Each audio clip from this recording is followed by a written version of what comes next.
Please don't call me girl. Don't call me kiddo. Please don't call me dear or hun. Please don't assume you need to explain things to me or that I don't know something that you do know. I went to school too. Don't assume just because I'm a woman I will take the minutes in a meeting. Please don't interrupt me or reinterpret my contributions in meetings as your own ideas. Do we have to put please with this? Isn't this fair? Stop passing my ideas and work off as your own in all parts of ministry. It happens all the time. But if I say something about it, then I'm not a team player, or even worse, a bitch. You can be aware if you are in a meeting with women clergy and count how many times they have the option to speak. Are the males in the room the only ones speaking? When you hear men taking credit for a woman's ideas, you can speak up and give the woman credit. You can point out a woman was interrupted and invite her to finish. You can do your own work to recognize when you are being patronizing, misogynistic, or mansplaining, rather than asking me to do the work of correcting your behavior after you've treated me like an inferior. Don't wait to lift up women clergy in your church until you discover the next pastor is going to be a woman. Use female pronouns for God as well as male pronouns. Empower female lady to lead as often as you empower male lady, and offer the same opportunities.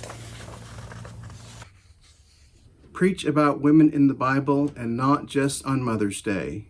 Not sure where to start? Women are central in both Christmas and Easter stories. I hit that one out of the park last week. Publicly support women and community ministerial groups. Please stop making decisions to forego clergy titles or clergy apparel under the guise of being a relatable everyman. You can do that and still be seen as clergy. I don't have that luxury. Thanks to your loud insistence on abandoning all of that, though, I get labeled as high maintenance or arrogant when I insist on putting it all back, because I know that without those signifiers in place, I will be assumed to be the pastor's wife or the children's minister. Please lead ministry in a way that honors family life with regard to time. When you work 70 hours because your wife takes care of things at home, it's impossible to follow you as a female in ministry. No matter how much our spouses do, we still have a mental load for all that needs done at home. Instead, take those extra 30 hours and help out at home. I mean, there are kids too, right? Shouldn't we be doing something, not just putting it all on our spouse? Don't ask me how I plan to minister to the men in my congregation. I don't ask you how you minister to the women in yours. Don't tell me you'll only meet with me if your wife can come along.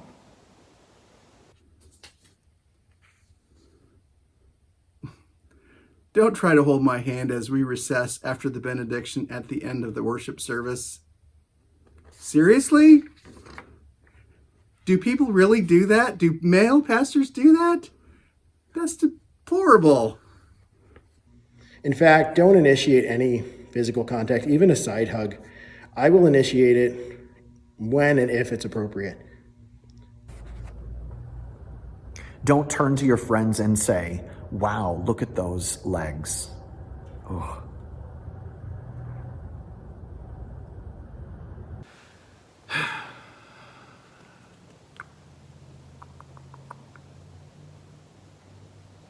And don't tell me to just suck it up and deal with it after being harassed by a parishioner, because it's just a small thing and not worth the turmoil it would bring to the church. Don't tell me that my years' worth of anger at systemic ongoing prejudice will be solved by a single healing service. Acknowledge that there are still hurdles for women to overcome that you don't have to deal with.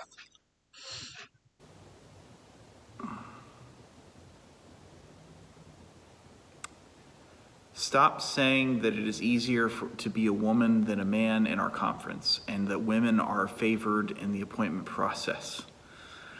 It's not true, and it is gaslighting for our very real experience. Just look at the numbers. That is not true at all. Your decisions affect more than just you. Your decisions affect more than just you. Your decisions affect more than just you. Your decisions affect more than just you. Your decisions affect more than just you. Your decisions affect more than just you. Your decisions affect more than just you.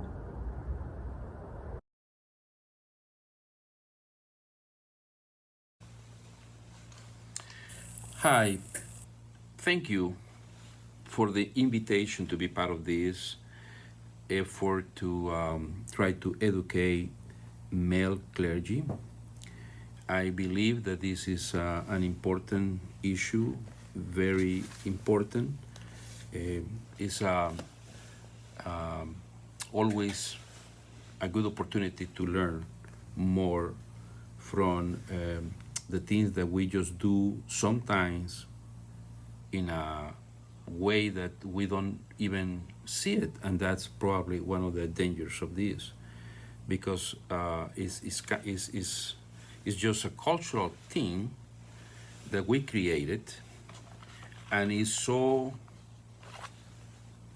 part of our culture that we don't see it. And it's very important that you can point to these things so we can see all this. You know, we talk so often about how women are treated in the church by parishioners and by congregations that aren't ready for a female pastor, but I've never really considered how colleagues hurt one another, how colleagues disrespect one another. It's nothing that they are doing that's going to change how we view them. It's us that has to change how we view them.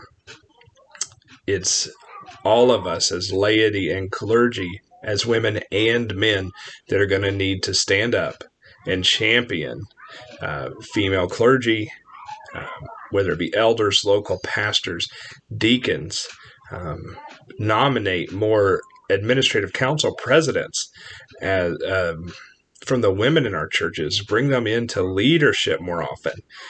That's the only way we're going to start the culture of change. It's nothing that the women need to do or change. It's what we need to do and change. We should know better. We should do better. We have to do better.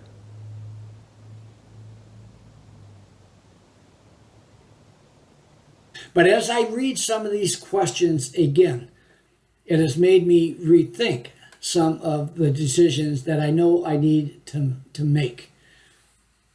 Clergy apparel, talking about females, women in the Bible, not just on Mother's Day, talking about how many hours I work on the job. I have the luxury of putting in as many hours as I want, not realizing the decisions that I make, what effect that would have on women pastors that may follow me.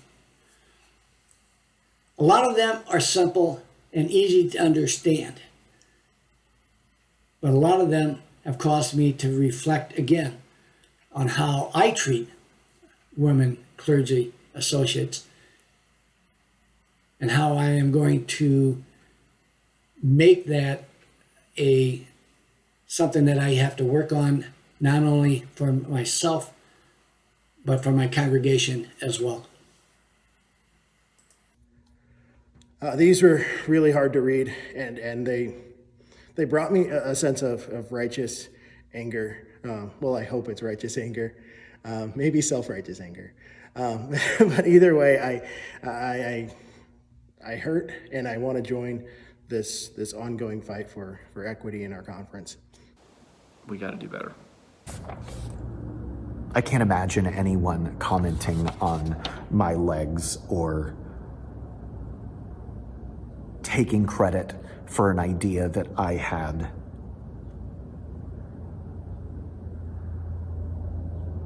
I can't imagine being hurt by something and being told to just get over it.